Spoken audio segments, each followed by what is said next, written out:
Machiegni mesa mar ohala piny owacho mar kaunti ma Siaya kokalo e bad migawo mar pur kod pith geto jopur ma 10,000 e bwo chenro machiwo kothe kod mbolea ma nengone yot e kindeni ma jopur ikore ne komo.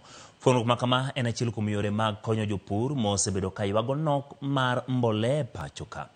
Otieno Daniel nigi mathoth.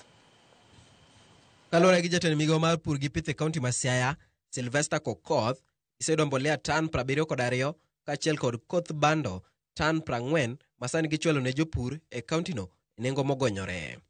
Oyango ni e bwo chenrono, bad migawono chiwo koth bando kilo 2 gi silings 400 ka kilo 10 mar mbolea gichiwo gi silings 600 kende. Pur mar higani wang'ni kaka sirikal mar nyalore ma Siaya nyocha wanyiewo kodhi mar oduma maromo tan 40. Mbolea bende nyocha wanyiewo tan 72 ma bende opog e sub counties duto kende wards wa duto. Chenro mar pogo ni jopur magwa kodhi kod mbolea magidhi tiyogo e puothegi e ndalo mag pur mar higa.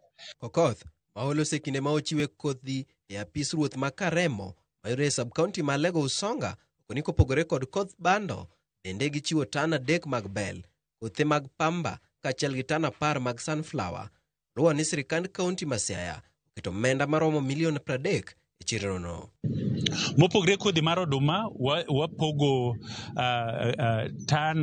almost tan 3 mar kodhi mar bel miluongo ni gadam, wapogo tan 2.5 mar kodhi mar olayo iluongo ni green grams. Kokoth koni piny owacho ma Siaya chiwo thuolo ne jogo maloko ohala mag gik pur kata obedo ni gibende gitayo chenro ma kamano mondo mi jopur oyud gik pur e nengo mayot. Tadwaro mondo anyis jothurwa ni subsidy program ok en mondo wariemb private investors kata jo maloko ohala e weche mag uso kodhi, uso mbolea kata jogo man gi tingni mapuro ni jopur.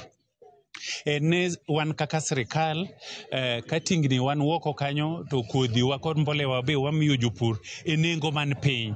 To nyiso ni koro jogo mauso i agrovets kata mapuro nigi kod tingni ma obiro through private entrepreneurs go ok gon gi nengo man malo ahinya manyalo tamo gi dhi e puothe. Jopur moyudo fuong'ruok ma kama ohero kamano e piny owacho mar kaunti ma Siaya kuom sire ma kama ka giwacho ni e kindeni giyudo yot kotenore gi nyiewo gik pur ka gisingo mar medo keto kenge e nono Siaya obedo kod keyo mabup.